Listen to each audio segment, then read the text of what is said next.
Para conversar sobre este tema nos acompaña ahora el académico del Instituto de Estudios Internacionales de la Universidad de Chile, Gilberto Aranda. Gilberto, gracias por estar hoy con nosotros. Gracias, buenas noches.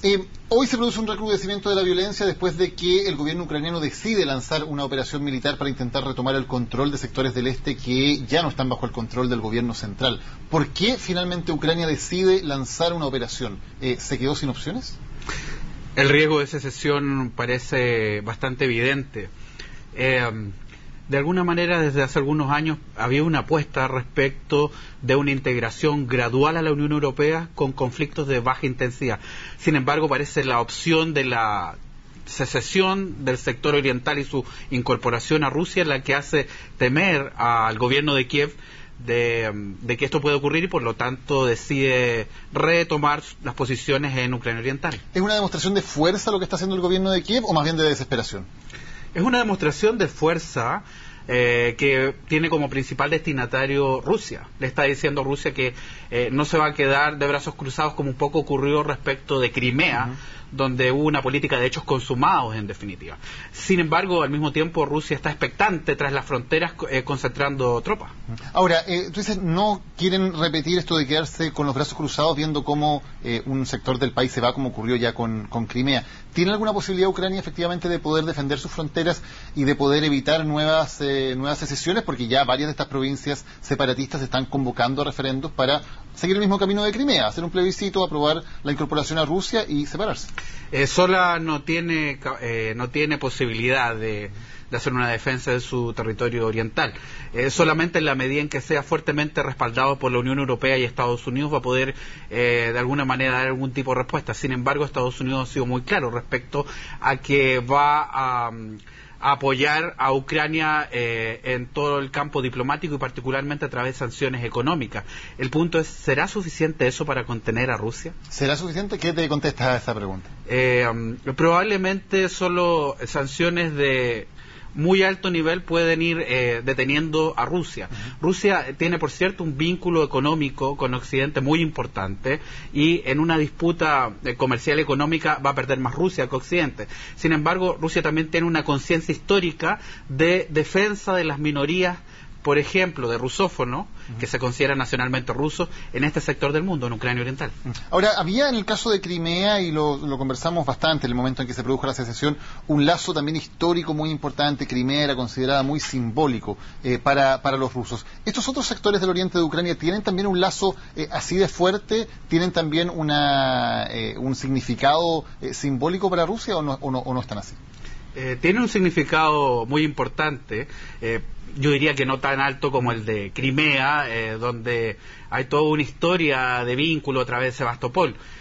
Sin embargo, hay que decir que desde el año 91, cuando ocurre la implosión de la Unión Soviética, que quedan agujeros negros, como dice un autor, Brzezinski, con minorías rusas enclavadas en distintos sectores, no solamente en Ucrania, también en Moldavia, en Transnistria y otros lugares.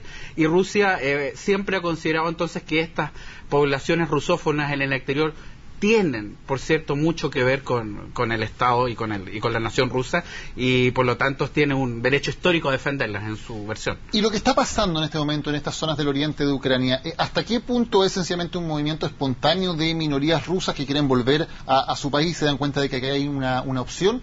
¿O hasta qué punto es digitado directamente por la fuerza militar rusa?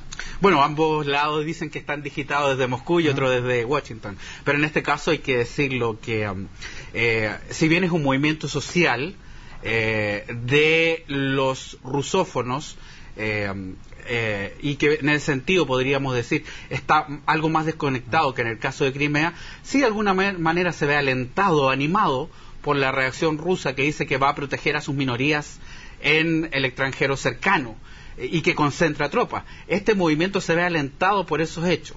Ahora, hoy se reunieron, y como la reacción de Occidente a este tema, se reunieron el presidente de Estados Unidos con la líder más importante en este momento de Europa, que es Angela Merkel, la canciller alemana. ¿Están actuando realmente como un bloque unido, Estados Unidos-Europa?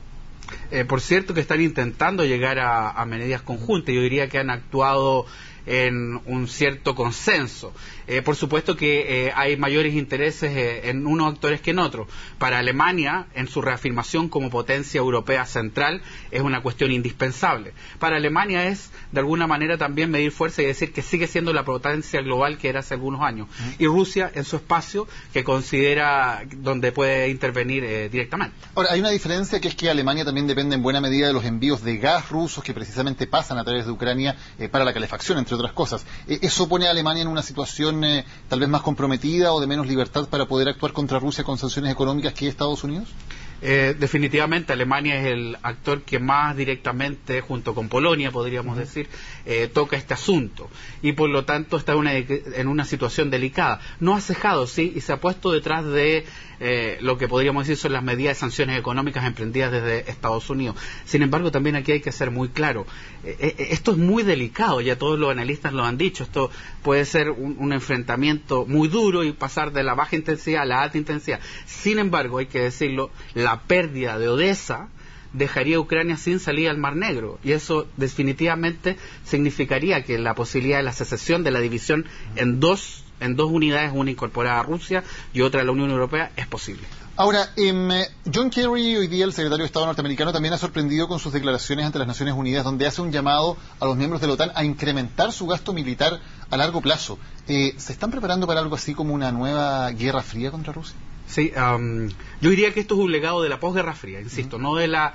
aunque pareciera en algunas cuestiones similar a lo que ocurría en la Guerra Fría, más bien es el legado del año 91 que no se resolvió y que ahora Rusia, ya más fortalecida y empoderada, intenta resolverlo en algunos casos mano militar y en otros a través de presiones. Sin embargo, en cualquier caso, es preocupante el hecho de que no solamente hay sanciones económicas, sino que la OTAN está colocando tropas en Polonia y en Estonia. Le está dando también un recado a Rusia de que no se va a quedar esta vez de brazos cruzados, como en el caso de Crimea.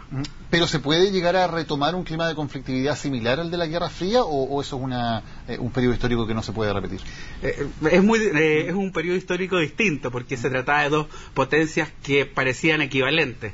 Rusia no es equivalente en términos militares a Estados Unidos. Estados Unidos es inalcanzable en lo militar. Sí lo es, y hay polos de poder en lo económico y mucho más en lo cultural.